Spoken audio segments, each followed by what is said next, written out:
Thank you very much. Wow. What a nice visit this was. Inspirational visit, I have to tell you. I'm a fan. I'm a big fan. I want to thank Howard Kettle, Francis Spradley of the Andrew Jackson Foundation, and all of the foundation's incredible employees and supporters for preserving this great landmark, which is what it is. It's a landmark of our national heritage. And a special thank you to Governor Bill Haslam and his incredible wife, who we just rode over together, and Senators Lamar Alexander and Bob Corker, two great friends of mine, been a big, big help, both incredible guys. In my address to Congress, I look forward to 9 years to the 250th anniversary of American independence.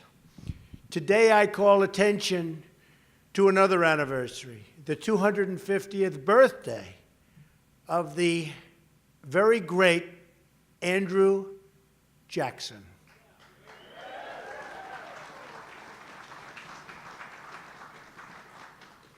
And he loved Tennessee, and so do I, to tell you that.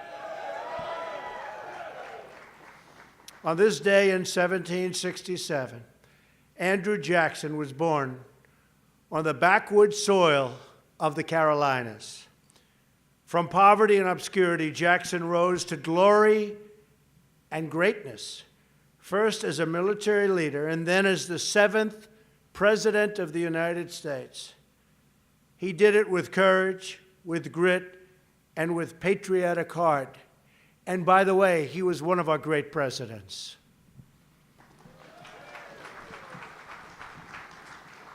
Jackson was the son of the frontier. His father died before he was born. His brother died fighting the British in the American Revolution. And his mother caught a fatal illness while tending to the wounded troops. At the age of 14, Andrew Jackson was an orphan. And look what he was able to do. Look what he was able to build.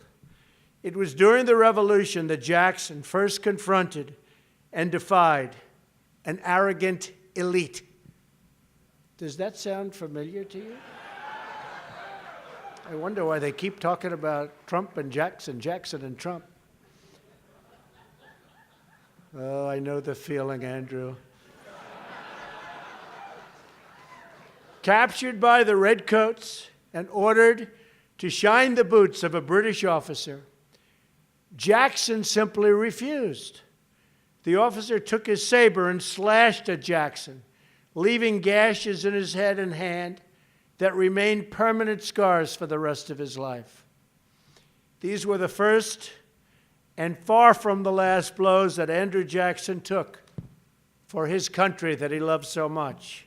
From that day on, Andrew Jackson rejected authority that looked down on the common people. First as a boy, when he bravely served the revolutionary cause. Next as the heroic victor at New Orleans, where his ragtag, and it was a ragtag militia, but they were tough.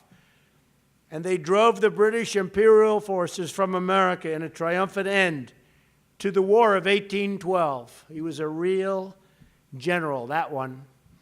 And finally, as president, when he reclaimed the people's government from an emerging aristocracy. Jackson's victory shook the establishment like an earthquake. Henry Clay, Secretary of State for the defeated President John Quincy Adams, called Jackson's victory mortifying and sickening. Oh, boy, does this sound familiar. Have we heard this? This is terrible. He said there had been no greater calamity in the nation's history. The political class in Washington had good reason to fear Jackson's great triumph. The rich and powerful, Jackson said, too often bend the acts of government to their selfish purposes. Jackson warned they had turned government into an engine for the support of the few at the expense of the many. Andrew Jackson was the people's president, and his election came at a time when the vote was finally being extended to those who did not own property. To clean out the bureaucracy, Jackson removed 10% of the federal workforce. He launched a campaign to sweep out government corruption, totally. He didn't want government corruption. He expanded benefits for veterans. He battled the centralized financial power that brought influence at our citizens' expense. He imposed tariffs on foreign countries to protect American workers. That sounds very familiar. Wait till you see what's going to be happening pretty soon, folks. It's time. It's time. Andrew Jackson was called many names, accused of many things, and by fighting for change, earned many, many enemies. Today, the portrait of this orphan son who rose to the presidency hangs proudly in the Oval Office opposite the portrait of another great American, Thomas Jefferson. I brought the Andrew Jackson portrait there. Right behind me, right, boom, over my left shoulder. Now I'm honored to sit between those two portraits and to use this high office to serve, defend, and protect the citizens of the United States. It is my great honor, I will tell you that.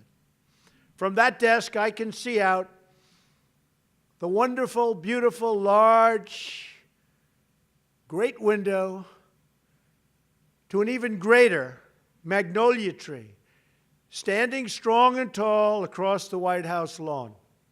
That tree was planted there many years ago when it was just a sprout, carried from these very grounds, came right from here. Beautiful tree. That sprout was nourished. It took root. And on this, his 250th birthday, Andrew Jackson's magnolia is a sight to behold. I looked at it actually this morning. Really beautiful. But the growth of that beautiful tree is nothing compared to the growth of our beautiful nation.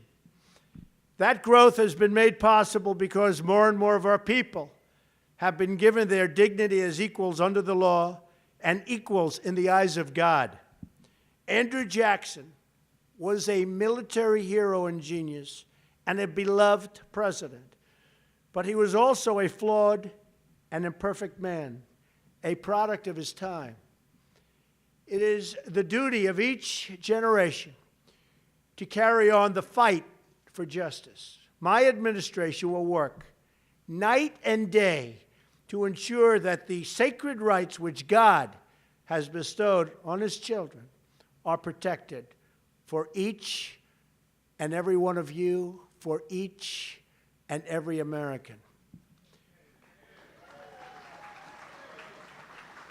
We must all remember Jackson's words that in the planter, the farmer, the mechanic, and the laborer, we will find muscle and bone of our country. So true. So true. Now we must work in our time to expand, and we have to do that because we have no choice. We're going to make America great again, folks. We're going to make America great again. To expand the blessings of America to every citizen in our land. And when we do, watch us grow. Watch what's happening. You see it happening already. You see it with our great military. You see it with our great markets. You see it with our incredible business people. You see it with the level of enthusiasm that they haven't seen in many years. People are proud again of our country. And you're going to get prouder and prouder and prouder. I can promise you that. And watch us grow. We will truly be one nation with deep roots, a strong core, and a very new springtime. of American greatness yet to come.